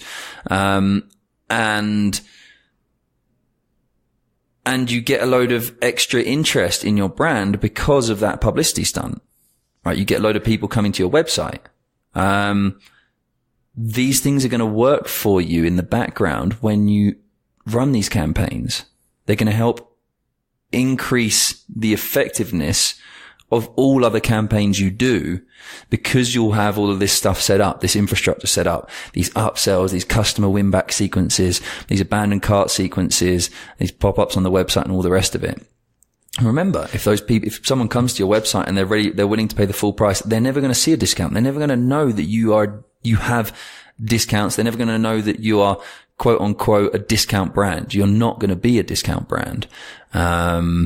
But these things will be working for you to generate more revenue from all of your other efforts that you do after setting this stuff up. So guys, don't be lazy. This is really important. Don't be lazy. Don't just apply a general discount and use it everywhere at any time. Take some time, set up some really quality campaigns, as we mentioned before, and they'll provide for sure. True, exactly. And this is kind of difficult stuff as well, because you have to set this stuff up before. It's so easy to say that you just want to run a campaign, like a publicity campaign or something like that. Or you think that the best marketing you can do is to get featured in a local newspaper or in a magazine that's an industry related magazine or something like that. But if you can put in the time and effort to do all these things beforehand, like I say, all of these other stunts that you do, every magazine that you come out in, every blogger that writes about you, every influencer that shares your brand on Instagram, will have much more effect because you've taken the time to build out this infrastructure of, it's not just discounts. I'm talking about infrastructure with anything, but discounts are perhaps a part of this marketing infrastructure that we're talking about. So take the time to do that properly and you will reap the rewards. Sound good? Indeed. Let's call it a wrap on today's feature then. That is everything with discounts. If you've got any suggestions with discounts, how you're maybe using discounts and you've seen big growth in your company, sustainable growth. Remember, we don't want quick influxes. We want sustainable growth. If you've got anything like that, then please let us know, on our Facebook page. You'll be able to find, Facebook, as I said at the beginning of this show, is going to be a place where we'll be able to interact a lot more with our audience. So, please, any questions, any suggestions, any stories, anything you've got on discounts, anything you want to mention about today's show, head over to facebook.com/take traction. Again, that link will be in the show notes. That's always going to be in the show notes now. So you'll be able to quickly get over there and just add any comments you want. Usually we'll already have threads running on certain things, but if not, just post it on our wall and ask us a question or send us a direct message, whatever you want. Let us know what you're doing with discounts. Let us know what your concerns are with discounts. And also, let us know what you're doing with them, what successes you're seeing with discounts without becoming a discount brand. With that said, it's time for today's game show. Da da da da.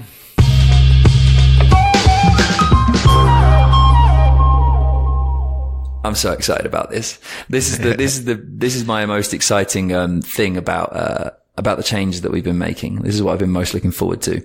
So today's game show segment is called The Lie Detector. And we're going to have, in following podcasts, we're going to have different, lie detector formats. This week's format is Kickstarter and it is funded campaign or fake campaign. Do you see what I did with the alliteration there? Funded or fake? Funded or fake?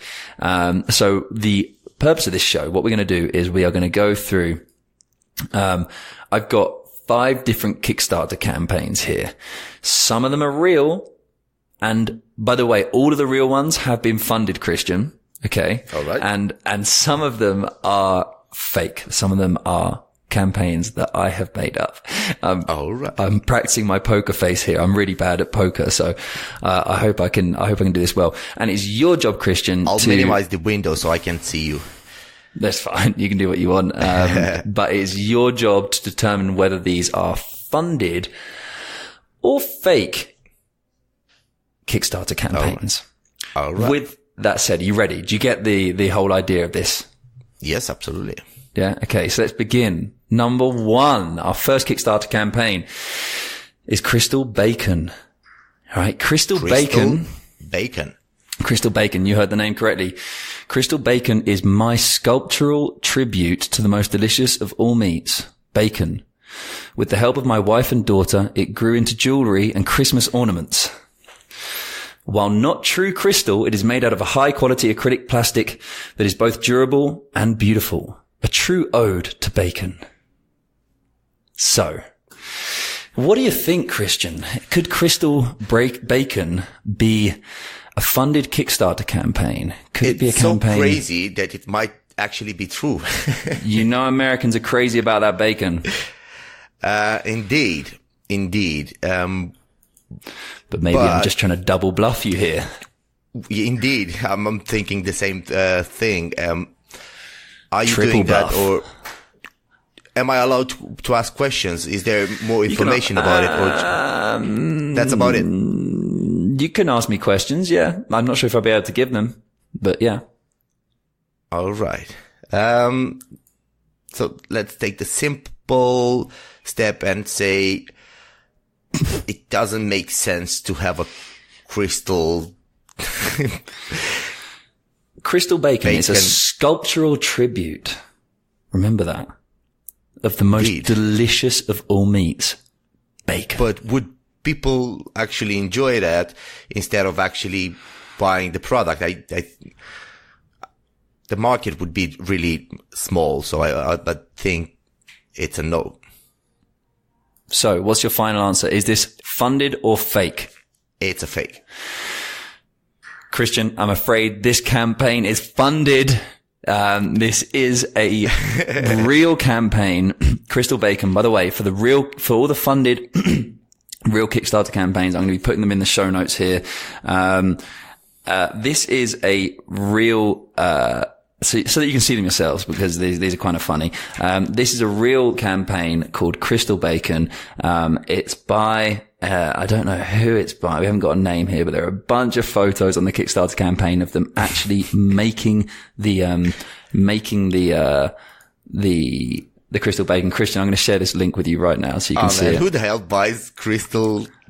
A tribute to bacon. Yeah. Check out that link I just sent you on the weird. chat. Right. Yeah, and they're putting it on necklaces, they're putting it on all sorts of stuff, and it's basically just tiny little bits of bacon, and they've got them on earrings and all sorts. The greatest thing is, 49 backers funded this project for a total of $2,786. All right. So I think that's an important, that's important information. How much? Okay. How much? Indeed. Cause, that's why I asked, who would buy or how many, Okay. fanatics. We're going to do that then. I'm going to put in, right. I'm going to put Just in put some numbers. I'm going to have the numbers, available. Okay. We're going to do that on the next ones then. All right. So this one was funded for $2,786. Nearly 50 people supported this, right? And you had, in order to get in, you had to give $20 minimum to get one Crystal Bacon ornament with an ornament hook. Man, I cannot see. The only thing I could think this would be kind of good for is to put on a Christmas tree. Cause it doesn't look like bacon on a Christmas tree. The thing is, it's just like crystal. It looks like plastic. It doesn't even look like bacon. So I don't really know why you'd. I'm used to seeing, crystal shapes, a dancer, a fish, whatever. Exactly. Glasses or bottles, but not that. Weird exactly. One. All right. Exactly. You got me there. I got you. Good. Okay. You got me. So that is, unfortunately 1 for Charlie and 0 for Cristian.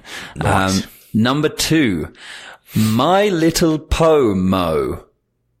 My Little Pomo is an ongoing project to create a critical study of My Little Pony. Friendship is magic, one episode at a time. The point of the project is to celebrate, examine, and analyze the show and its characters from a postmodern perspective, but in an accessible, fun, furnished style. All right. Now, the objective of this project. All right. Now, I'm not sure if the, okay. Right. The objective of this project was to raise $728. Right. Do you think it was funded or fake? It's even crazier than the Crystal Bacon, to be honest. My Little Pomo. My Little Pomo. $728. $728 exactly was the objective of this campaign. The objective, or that's what they raised? That's the objective. That's what they were looking to raise. That's the money. That was their goal. That was what they would need to raise in order to be a successful campaign. I'd call that fake. What would you do with $728? Well, you would create an ongoing project of a critical study of My Little Pony. I mean, the Crystal Bacon, I get, but that's one. There might be fanatics out there, but I'm not. I would say no. So, final answer. Final answer, no. Fake. Cristian, Oprea, I'm afraid this one is real as well. Okay. My Little Pomo is a real campaign. They were aiming for $728 and they managed to raise $1,046 from 30 backers. These are some crazy people in Washington, D.C. who have managed to raise quite a lot of money for My Little Pomo. And what they're offering to people for their support, for a $5 pledge, you would receive a high-res digital copy of the front cover art suitable for printing. For $10, you'd receive a copy of an ebook in PDF format plus a high-res digital copy of the front cover. For $20, you'd receive, this is, by the way, the $20 level is called Citizen of Ponyville level, a copy of the print book plus a high-res digital copy of the front cover art. And it just goes on and on. For $200, you'd get I write an essay on the MLP related topic of My Little Pony related topic of your choice for publication to the blog and inclusion in a future print volume, plus all the rewards from the Pegacorn level. Fuck knows. These people are crazy. This is crazy. I mean, I've seen a lot of products, really cool ideas on Kickstarter or Indiegogo that were really, really useful and really good and well built, and they didn't get funded. But this stuff gets funded. It's weird. We live in a weird world. Mad world, indeed. Mad world. So there you go. That's My Little Pomo. Number 3, Cristian, are you ready? Yes, I am. Scented underwear. Scented underwear. All right. I can get that. Scented underwear is a project that began in 2015 when my friend and I discovered that we both sprayed perfume on our underwear before putting it on. And after talking with friends and family, we discovered that we weren't alone. Our women's underwear line comes pre-scented with some of the most fashionable fragrances from the likes of Chanel and Jean-Paul Gaultier. Our wear-resistant formula means that fragrances can last as long as 12 months. Okay, Cristian, this is a campaign, scented underwear. Their objective was to reach $5,000 US. Did they reach their goal? I can't tell you that because that's part of the question. Is it funded or fake? All right. Based on my experience, I'll tell you what, I've seen vagina scents on sale.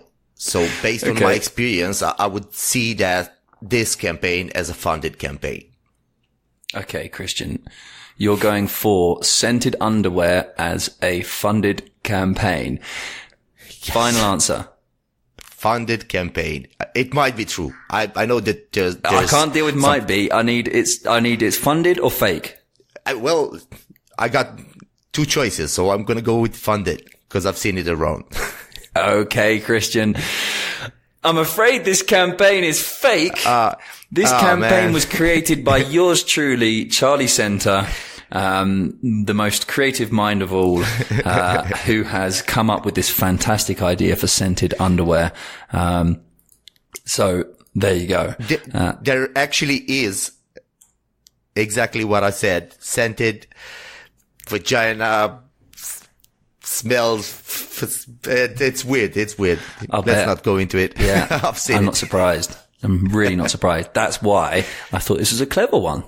Because I wanted to make them semi-realistic anyway, like kind of crazy and stupid, but things that people would actually want. Because remember, this is not like real or fake. This is funded or fake. So all of the real ones have to have been funded as well. Indeed. Right?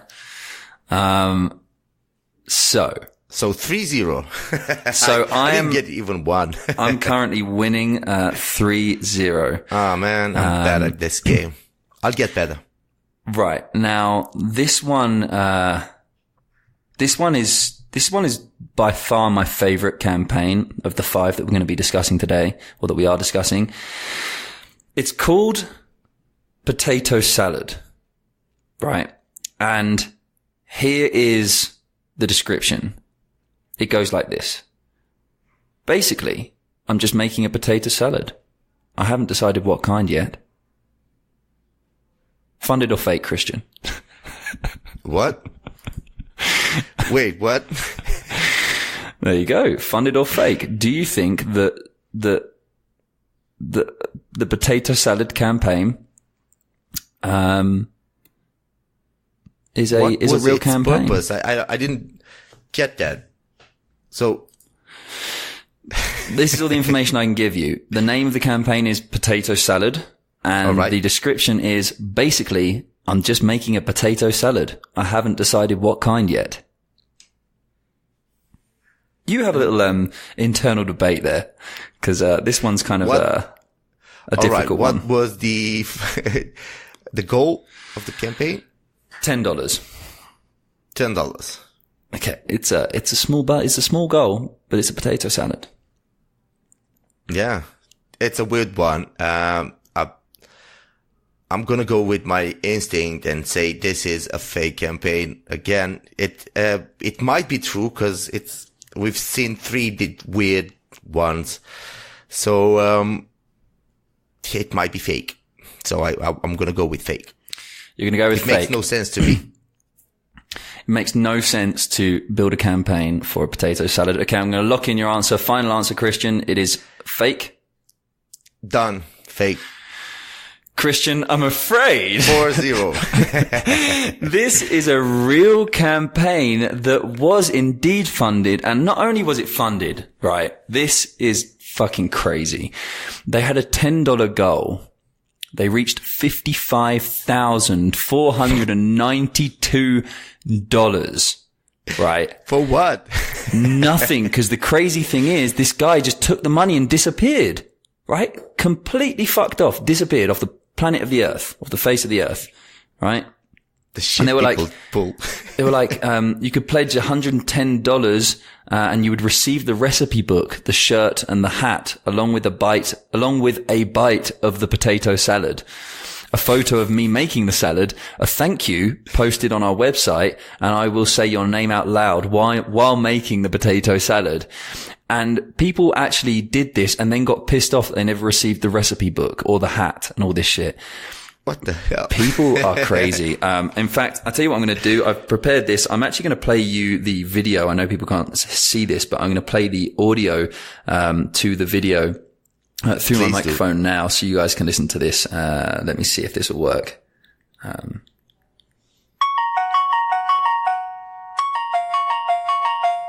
face a paradox when we design.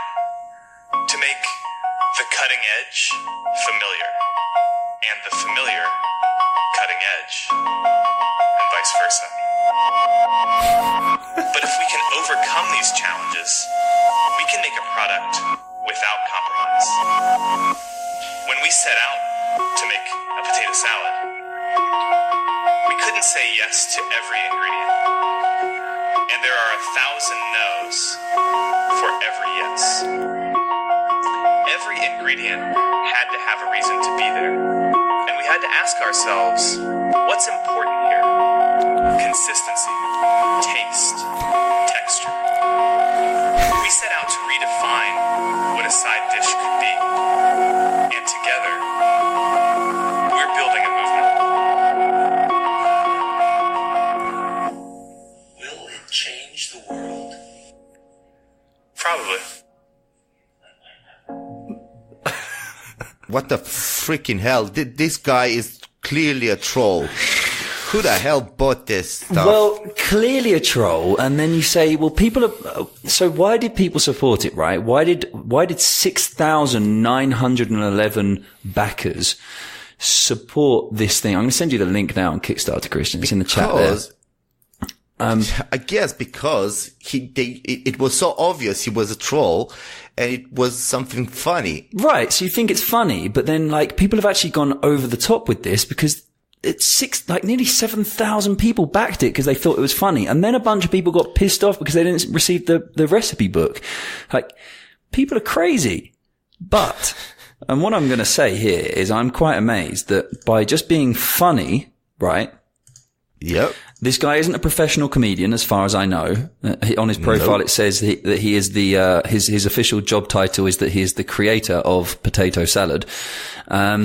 He is not a professional comedian in the slightest, yet through comedy, he's just managed to generate $55,000 and disappear with it.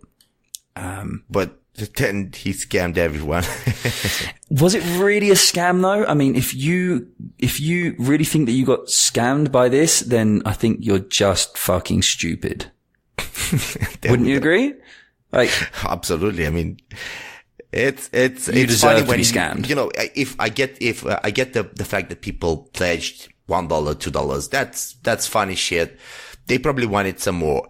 But then if he offered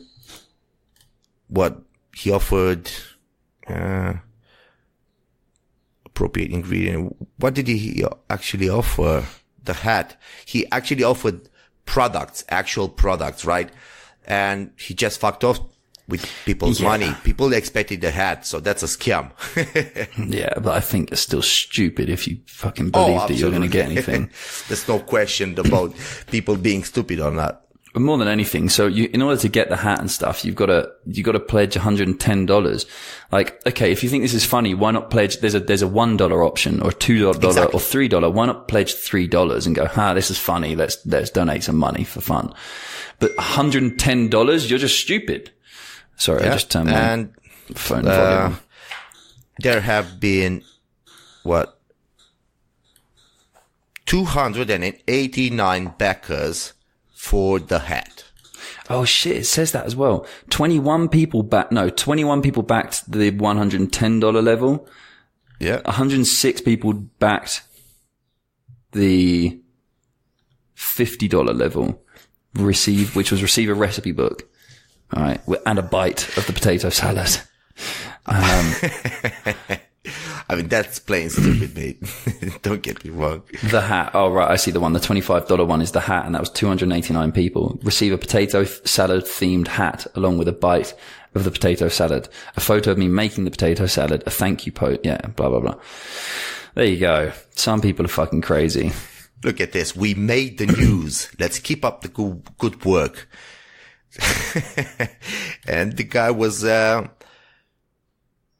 cnet.com. We made the news. Oh shit, yeah. Now this is funny shit. He can get into so much trouble, I guess. Not really, because that's the whole point of Kickstarter. If the project doesn't work or something, your money isn't insured or anything. Like I remember my dad invested in a Kickstarter campaign for some special, a special drone, like a quadcopter thing, special drone that, and this was a few years ago, so drones weren't quite as popular. And there was some company that was building some really cool advanced drone, and the whole thing fell through. My dad pledged $200 to get a drone, and it fell through, and his money's just gone. That's it, you know. And there's no problem with people doing that. So what if I lie and have a really cool 3D presentation of a non-real product, and just get. Well, I think there's a very fine line between stitching people up, like genuinely trying to trick them or trying to make it funny. And I don't know. Maybe there were some repercussions with this guy. I don't know.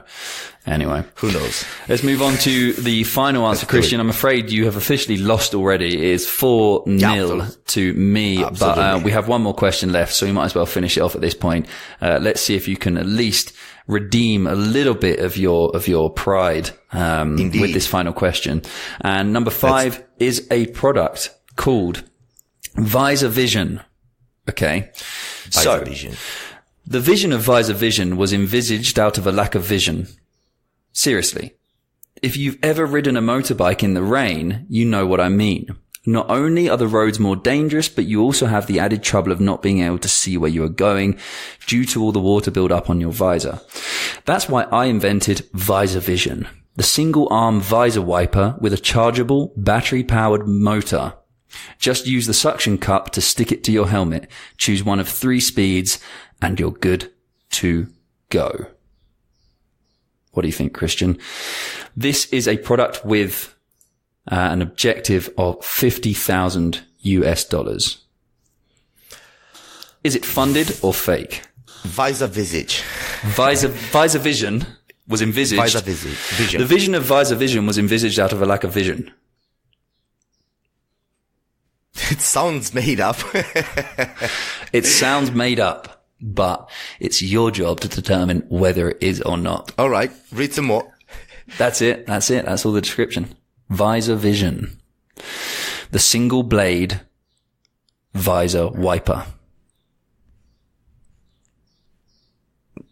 Now this is a problem. Have you ever ridden a motorbike in the rain? It's difficult, right? You pull your visor down and it gets when it rains, it tends to get fogged up from the inside as well, which is a pain if you've got like a bit of a cheap helmet, but also like there's nothing to clean the water off your visor. So I agree. It's kind of something I'd get. Well, I wouldn't get it because you look like a fucking idiot, but, it is definitely a problem and it adds to the danger of being on the roads, I guess. If you got slippery roads. When it rains, you usually don't ride a bike, do you? Yeah, you do. If you live in the city.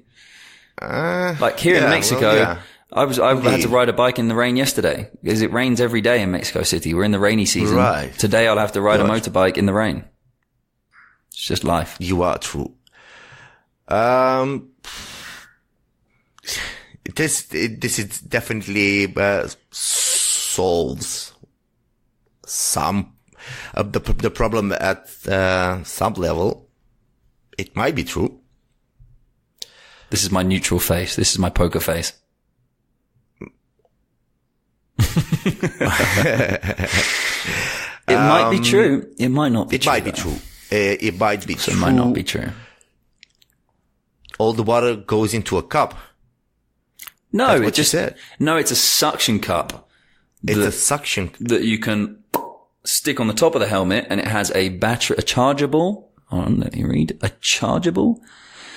battery powered motor with 3 speeds and one single arm, one wiper. So it has 3 speed settings, and it's a suction cup that goes in the front with a motor on the back of the suction cup that then moves the wiper across the front of your visor to clear your vision.